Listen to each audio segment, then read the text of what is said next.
बिस्मिल्लाहिर्रहमानिर्रहीम। नाज़रीन, किसी को बद्दुआ देना, किसी को गाली देना, किसी को बहुत बुरा भला कहना, नाज़रीन इंसान ये अमल तभी करता है जब वो तमाम कवानीन से बाहर होकर, हत्ता कि इस्लाम की तालीमात से भी बाहर होकर वो इस हालत में आ जाता है कि उस वक्त जो उसके मन में चाह रहा होता है वो कर रहा होता है।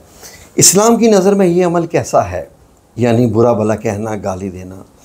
सबसे पहले जो इसका रेफरेंस हमें मिलता है वो सूरा अन-निसा की आयत नंबर 148 में मिलता है। उसका तर्जुमा मुलाहिज़ा फरमाइए।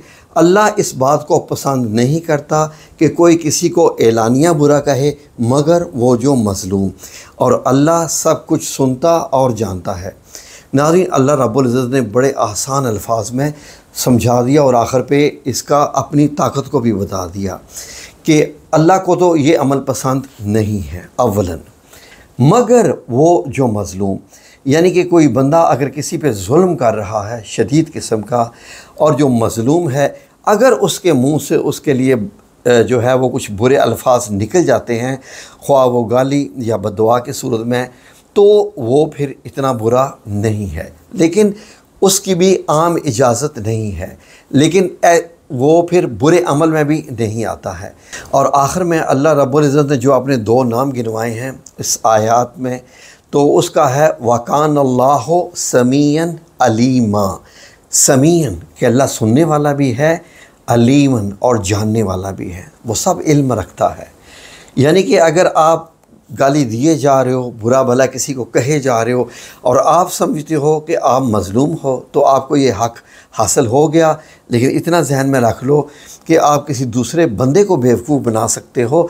अल्लाह रब्बुल इज़्ज़त समीअन वो सुनता भी है और अलीमन वो जानता भी है, यानी समी और अलीम ये दो नाम अल्लाह रब्बुल इज़्ज़त के कुरान पाक की हर आयत में जब अल्लाह रब्बुल इज़्ज़त ने कुछ इरशादात फरमाए हैं या कोई अपना कानून जो है वो वाज़िया किया है, तो आखिर में दो नाम बताए हैं। वो दो नाम जो हैं वो कोड होता है उस चीज़ का कि देख लो, मैं जानता भी हूँ और मैं सुनने वाला भी हूँ, जो भी तुम कर रहे हो, कितना कर रहे हो। नाज़रीन, सैयदना इब्ने अब्बास रज़ी अल्लाह अन्हो ने इस आयत का तर्जुमा कुछ इस तरह फ़रमाया कि आपने ये इरशाद फरमाया कि किसी मुसलमान को किसी दूसरे मुसलमान को, यानी किसी एक मुसलमान जो है वो दूसरे मुसलमान को बद्दुआएं ना दे, ये जायज़ नहीं है।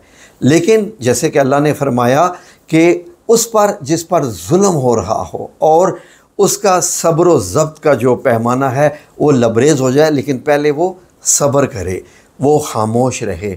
लेकिन जब सामने वाला बंदा जो है वो बेइज्जती किए जा रहा है, उसके बाद अगर वो जवाब दे दे तो किसी हद तक वो जायज़ है। लेकिन फिर भी इब्ने अब्बास रज़ी अल्लाह अन्हु फरमाते हैं कि अगर वो खामोश रहे और सब्र व ज़ब्त करे तो उसके लिए ये और ज़्यादा बेहतर है। नाज़रीन, सुनन अबू दाऊद में एक वाक़या पेश है कि कोई शख्स हज़रत आयशा सिद्दीक़ा रज़ी अल्लाह अन्हा की कोई चीज़ चुरा के ले गया, तो उसके बाद हज़रत आयशा सिद्दीक़ा उसको बद्दुआएं देने लगी। नबी करीम सल्लल्लाहु अलैहि वसल्लम ने हज़रत आयशा सिद्दीक़ा से फ़रमाया, ए आयशा रज़ी अल्लाह अन्हा, उसका बोझ क्यों हल्का कर रही हो। यानी कि जब आप किसी को बद्दुआ देते हैं, बुरा भला कहते हैं, गाली देते हैं, तो उससे ये होता है कि उसका बोझ, यानी जो उसने अपने सर वो ले लिया था चोरी करके, अब वो हल्का होना शुरू हो गया, क्योंकि आपने अल्लाह रब्बुल इज़्ज़त को अपना वकील नहीं बनाया, आप ख़ुद ही उसको बुरा भला।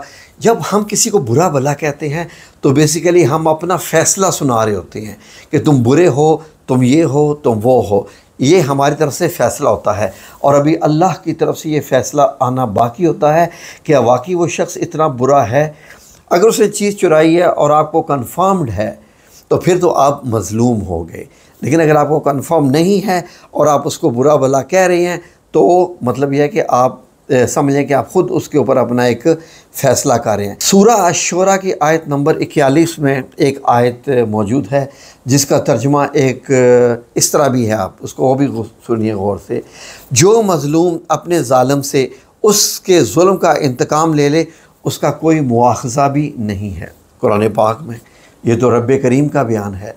तो अपने जुल्म का जो बदला ले, जुल्म सबसे पहले जो है वो कन्फर्म्ड हो जाए कि उसने आपके ऊपर जुल्म किया है और वही शख्स है।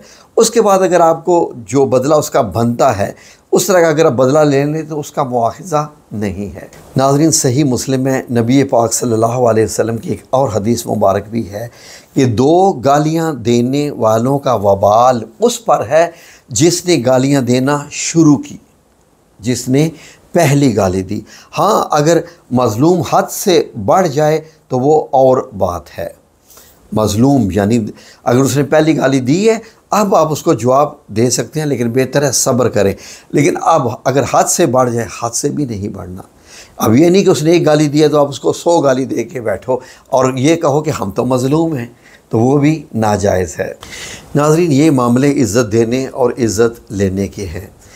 सहाबा इकराम ने नबी करीम सल्लल्लाहु अलैहि वसल्लम से एक और हदीस में इरशाद फरमाया कि ए नबी करीम सल्लल्लाहु अलैहि वसल्लम, आप हमें बहुत सारे पैगामात देकर दूसरों के पास भेजते रहते हैं, और बहुत सारे लोग ऐसे जो हमारी मेहमानदारी नहीं करते, हमें पूछते भी नहीं हैं। तो नबी करीम सल्लल्लाहु अलैहि वसल्लम ने इरशाद फरमाया कि अगर तो वो मेज़बानी करे, आपकी मेहमानदारी में कोई कसर ना छोड़े, आपको खिलाए पिलाए खिदमत करे तो ठीक है, वरना तुम उनसे लवाजमात मेज़बानी ख़ुद ले लिया करो। यानी आप ख़ुद अपने आप को सर्व करना शुरू कर दें। कोई आप किसी के घर जाते हैं और वो आपको ना खाना खिलाते हैं ना कुछ, तो आप ख़ुद चीज़ें ले जाएं और ख़ुद वहाँ पर रख के उसको भी खिलाएं और ख़ुद भी खाएं। अगर आप किसी के घर मेहमान जाते हैं तो आप ये मत इंतज़ार करें कि कोई आपको खाना बना कर दें, उससे इजाज़त लें, उससे कहें ठीक है जी, मैं आपकी खाना बनाने में हेल्प करता हूँ, आप भी खाएं और हम भी खाएंगे। नाज़रीन, सुनन अबू दाऊद की एक बड़ी प्यारी हदीस है। इसमें नबी करीम सल्लल्लाहु अलैहि वसल्लम ने एक बड़ा ही हिकमत भरा जो है एक हल बताया एक शख्स का। एक शख्स ने फरमाया कि नबी करीम सल्लल्लाहु अलैहि वसल्लम, एक पड़ोसी है मेरा, वो मुझे बहुत ईज़ा पहुंचाता रहता है, दुख तकलीफ़ तंग करना किसी भी किस्म से जैसे पड़ोसी तंग करते हैं।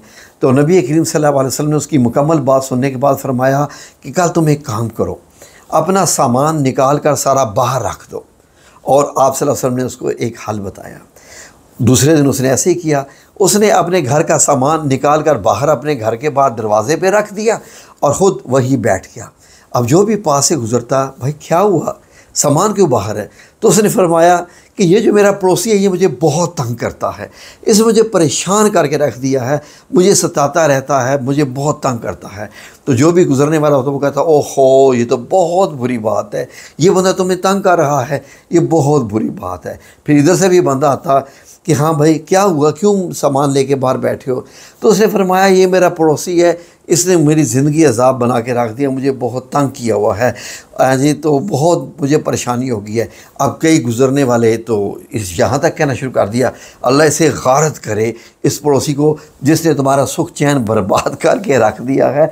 तो इस तरीके से कुछ देर तक ये मामला चलता रहा।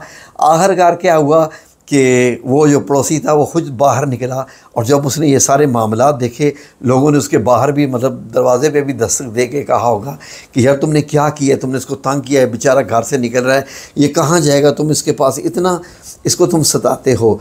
थोड़ी देर के बाद जब उसकी ठीक ठाक जो है वो मतलब बेइज्जती शरीफ जो उसकी हो गई, तो उसके बाद उसने फिर उसी अपने पड़ोसी के पास आया और उसे कहा कि प्लीज़ अपना सामान अंदर ले जाओ, मैं तुम्हारी मिन्नतें करता हूँ, प्लीज़ अल्लाह का वास्ता देता हूँ, मैं तुम्हें आइंदा तंग नहीं करूँगा, मेरा तुमसे वादा रहा किसी तरीके से भी तुम्हें नहीं सताऊँगा, अपना सामान बस अंदर रख दो।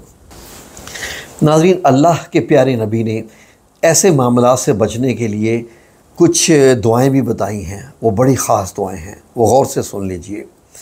वो दुआ स्क्रीन पे आ रही है, आप भी नोट कर लें और इसको याद कर लें। ये हर किस्म के बला से, ख्वाह वो किसी पड़ोसी की तरफ से हो, किसी दुश्मन की तरफ से हो, या किसी बुरी घड़ी वगैरह से हो, बुरे वक्त के आने से हो, बड़ी ही प्यारी दुआ है, ये अल्लाह के नबी ने बताई। ये स्क्रीन पे आ गई है, ये गौर से सुन लीजिए। अब ये देखिए, अल्लाहुम्मा इन्नी आऊज़ु बिका, कि ए मेरे अल्लाह मैं तेरी पनाह चाहता हूँ, किससे? मिन यौम सूई, कौन सा? यानी बुरे दिन से, कोई ऐसा बुरा दिन आ जाए कि जिसमें मुझे परेशानी हो जाए। बुरा दिन क्या होता है? यानी मुझे किसी भी बुरे दिन से, जिस दिन मेरे साथ कोई बुरा हो जाए उससे। व मिन लैलति सूई, और बुरी रात से। बुरी रात में क्या आ सकता है? कोई आपके साथ हादसा पेश आ सकता है, कोई चोर डाकू आ सकते हैं, कोई बहुत मोज़ी चीज़ आपको डस सकती है और कोई नुकसान पहुंच सकता है। तो ये है सबसे पहले बुरे दिन से, बुरी रात से। वमिन साइति सू, सा यानी घड़ी, ऐसी घड़ी, सूई बुरी घड़ी से। एकदम बुरे लम्हे भी तो ज़िंदगी में आ जाते हैं ना, ऐसा लम्हा आ जाता है कि आपके साथ बहुत ही कोई बुरा हो जाता है, तो उससे भी। वमिन साहिब सूई, और बुरे साथी से, यानी आपका कोई भी रिश्तेदार, आपका दोस्त, आपका पड़ोसी, यानी फ़िलहाल दोस्त की बात हो रही है जिनके साथ आप मिल के काम करते हैं, तो साहिब सूई यानी बुरे साथी से। यानी हमें नहीं पता होता कि हमारा दोस्त हमारे मामले में कैसा है, तो हम इससे पनाह मांग रहे हैं कि वो दोस्त उससे भी पनाह अता फरमा। वमिन जार सूई, जार अरबी में कहते हैं पड़ोसी को, यानी बुरे पड़ोसी से भी पनाह अता फरमा। तो पाकिस्तान में तो पड़ोसियों नहीं तो एक दूसरे की ज़िंदगी जो है वो जीरन की होती है। ख़ासकर हम भी जैसे गली महलों में रहते हैं, कभी गलियां बंद कर देते हैं, कभी कोई तोड़ फोड़ कर देते हैं, कभी इतनी ईंटें फेंक देते हैं, कभी रास्ते बंद कर देते हैं, कभी कुछ ना कुछ। तो इस तरीके से ये बड़ी ही खूबसूरत दुआ है। और वमिन जार सूई वफ़ी दारिल मकामा, यानी अल्लाह रब्बुल इज़्ज़त से पनाह, अल्लाह रब्बुल इज़्ज़त से इन अल्फाज से पनाह मांगेंगे तो देखिए इन तमाम चीज़ों से इंशाअल्लाह आप बचे रहेंगे और अल्लाह रब्बुल इज़्ज़त बचाए रखता है। ये जो अल्फाज हैं ना, अल्लाहुम्मा, कि ए मेरे अल्लाह, ये अपने रब को पुकारने के सबसे खूबसूरत तरीन अल्फाज हैं। अल्लाहुम्मा इन्नी, मैं, आऊज़ु बिका, आऊज़ु बिका पनाह मांगता हूँ, मीन, जो लफ्ज़ होता है ना मीन, नीचे ज़ेर है मीम के नीचे मीन। फ़ॉर एग्ज़ाम्पल आप किसी और शख्स से पनाह मांगना चाहते हैं, आप उसका मीन के आगे नाम लगा दीजिए। फ़ॉर एग्ज़ाम्पल मैं किसी शख्स से पनाह मांगना चाहता हूँ जिसका नाम फ़ॉर एग्ज़ाम्पल लेट्स से कि अकरम है, ठीक है। अल्लाहुम्मा इन्नी आऊज़ु बिका मिन अकरम, ऐसे बोल दें। ये आगे आप अपनी मर्ज़ी से नाम लगा दें कि मैं इस अकरम से पनाह मांगता हूँ। अल्लाह जानता है कि अकरम वो शख्स कौन है, मैंने एक नाम लिया है, जो भी एक जहन में आया ऐसा। तो इससे अंदाज़ा लगाइए कि ये बड़ी ख़ास दुआएं हैं, आप याद कर लीजिए। तो अल्लाह रब्बुल इज़्ज़त आप सब लोगों को अपनी हिफ्ज़ व अमान में रखे। आमीन या रब्बुल आलमीन।